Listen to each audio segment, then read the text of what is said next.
What's up, guys, and welcome to One Take. Tonight, we're going to be talking about The Mandalorian Episode 2. I'm Gil, and we're going to get into it in a second. But if you're watching this later when it's not live, you're going to want to make sure you subscribe to this channel so you get notified next time. You can join the live stream and be a part of the conversation. But with that, let's get into it. And this will be a full recap and review. So if you haven't watched the episode yet, you're going to want to go and do that before you watch this because it's going to be full of spoilers. But jumping right into it, episode 2 starts off with the Mandalorian walking through sort of some canyons. He's got the little baby Yoda floating in a pod next to him. So we learn that that pod has some kind of a floating ability that lets it follow the Mandalorian around. He gets attacked by some people who have one of those little tracking fobs. So we realize that those are some of the people we've heard about that are also going after the asset, going after Baby Yoda. Just before the rumble starts, the Mandalorian kind of swipes his hand, which sends Baby Yoda flying away in his pod, protecting him so the Mandalorian can defeat those bad guys. But not before one of them can give him a little cut on his arm. Later that night, we see the Mandalorian sitting by a campfire using a little healing device to heal that cut. Meanwhile, Baby Yoda keeps getting out of that pod, walking over and reaching up to the cut. The assumption I make there is that he's trying to heal him. And I'm not sure if we've seen healing abilities from the Force before, but I don't think it's a leap to imagine that using the Force, if you're Force sensitive, you could heal someone. Now, if you listen to my previous live stream, you know that one of the complaints I had about the first episode, and if you listen to my Watchmen reviews, you'll hear similar complaints there, but these shows that look great, that look cinematic, whenever you get to a close hand-to-hand combat fight scene, that's where you start to see the seams that the show doesn't look as cinematic as the rest of the show does, because it has all the quick cuts that you see on TV to sort of cheat their way through a fight scene. Think of what it looks like when Arrow fights someone on the CW show Arrow, or when the Power Rangers fight someone. Doesn't look quite that bad, but it doesn't live up to the standards of that show.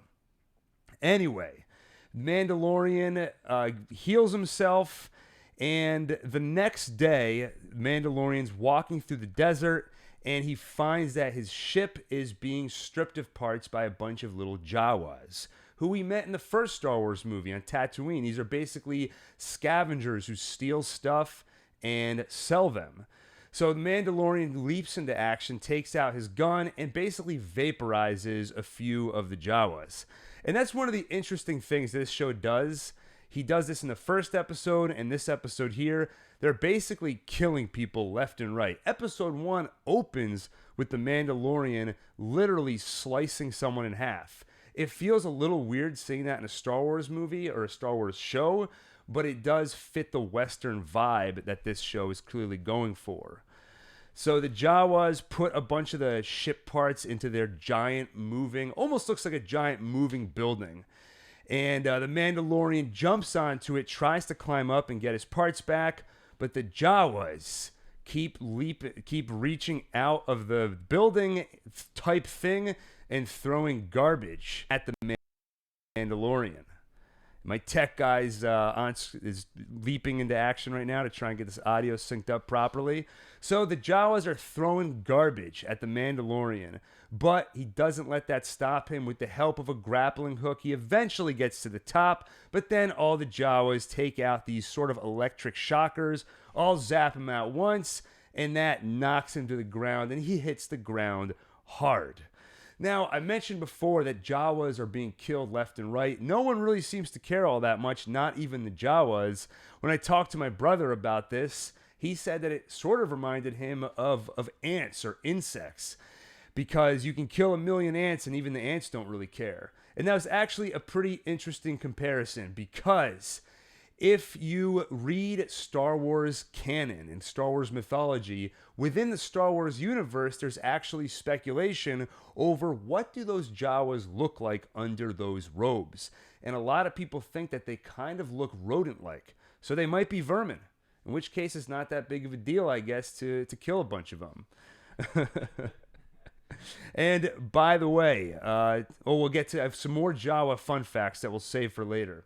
So Mandalorian gets knocked out from that fall. He wakes up and finds that his ship is pretty messed up. There's wires sticking out everywhere. There's holes where there shouldn't be. He tries to start the ship. It doesn't work, so he needs help. And who's he going to go to? He goes for a walk and finds the Ugnaught. The Ugnaught tells him, after seeing the little baby Yoda, this is what was causing all the fuss? And the Mandalorian says, I think it's a child. And I have to agree with him. I also think it's a child. Though, to be fair, it is a little bit confusing because the quote-unquote baby Yoda is 50 years old. While they're hanging out, the Mandalorian and the Ugnaught, in the background, we see baby Yoda swallow a frog. And that makes me wonder how capable and how intelligent is the baby Yoda. He looks like an infant, of course, but he is 50 years old. And already in this episode, we see him, he seems to comprehend the fact that the Mandalorian's been hurt. He goes over as though to heal the Mandalorian. So is he aware that he has the ability to heal? How self-conscious is he? I wonder if over the next few episodes we'll find out that although he looks like a baby, maybe he's a little bit smarter than that. Like in the movie Baby Geniuses. If you hear laughing, that's my brother off camera, who may chime in here and there.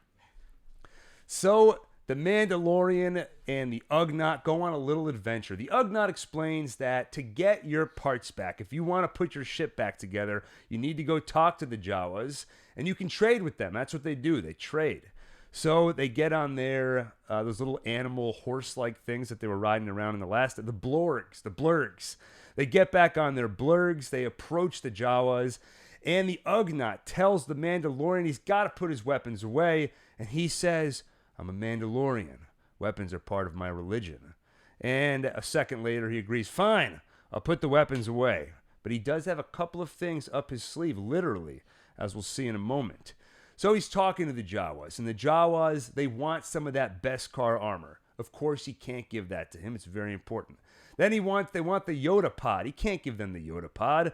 So finally they agree that they will give him the ship parts back if he goes and gets them the suka, which means egg.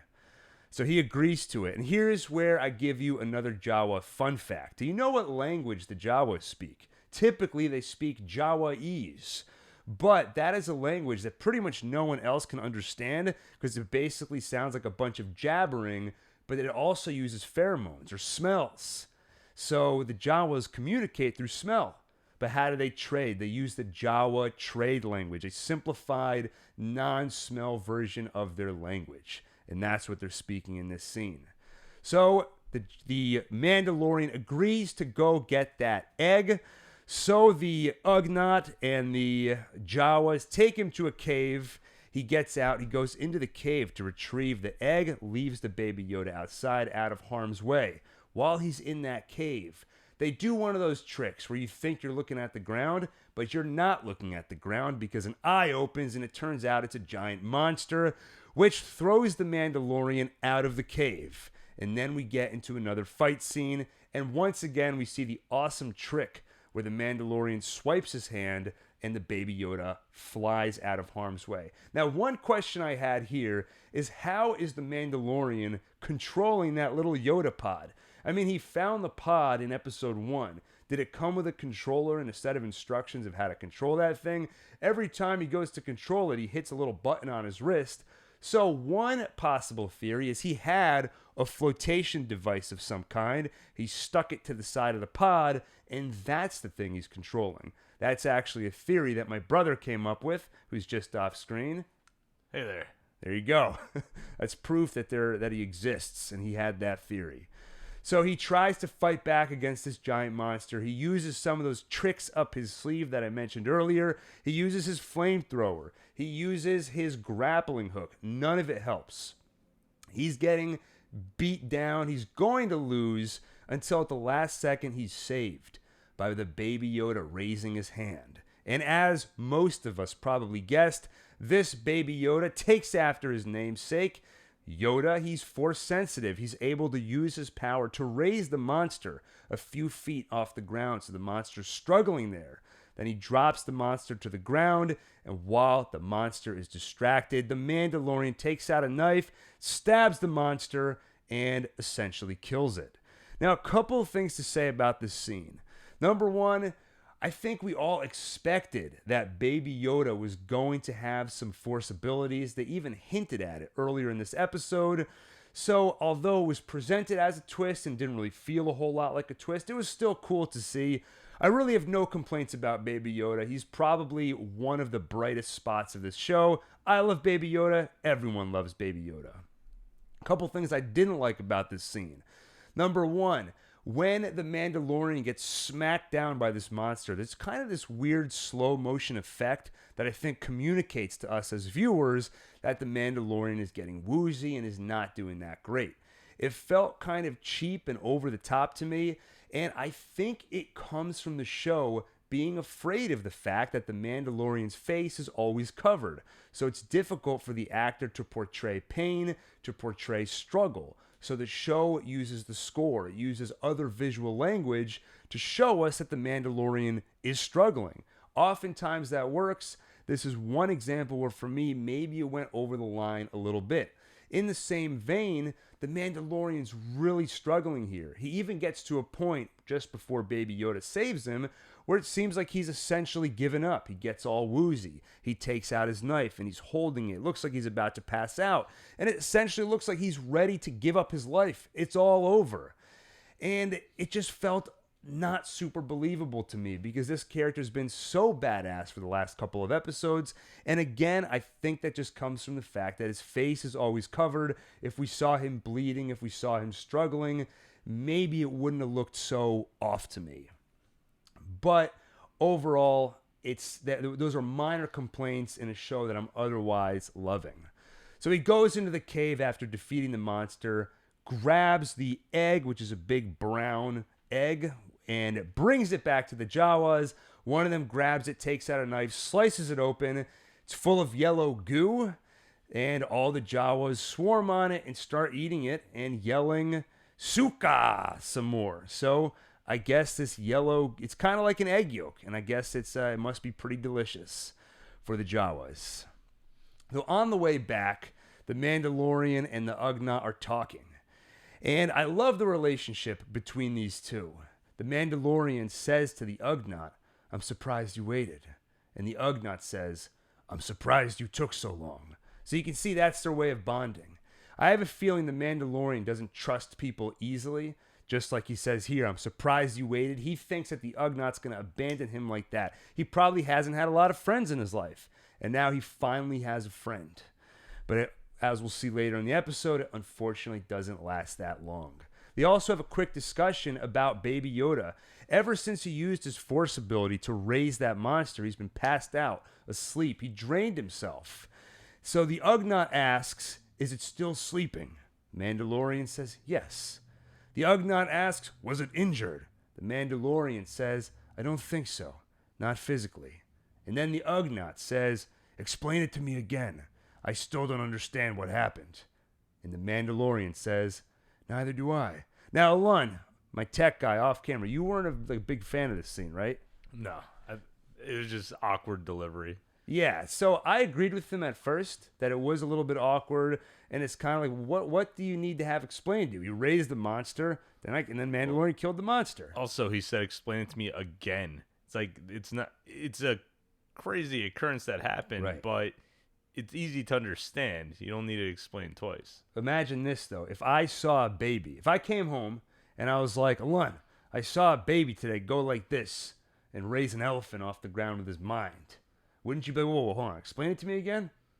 And then you'd say, "I saw a baby go like this and then raise the thing off the ground." Well, I actually think this scene, maybe it was delivered a little awkwardly, but I think it served a purpose. And that's to communicate to us viewers that although we know what the Force is, the Mandalorian and the Ugnaught don't. Because that's a question I had going into this show. We're seeing a corner of the Star Wars universe we hadn't seen before. How aware are these people of the Star Wars mythology that we all know about?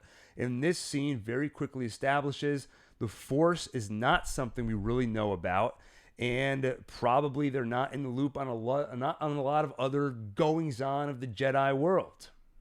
So I think that was the purpose of this scene.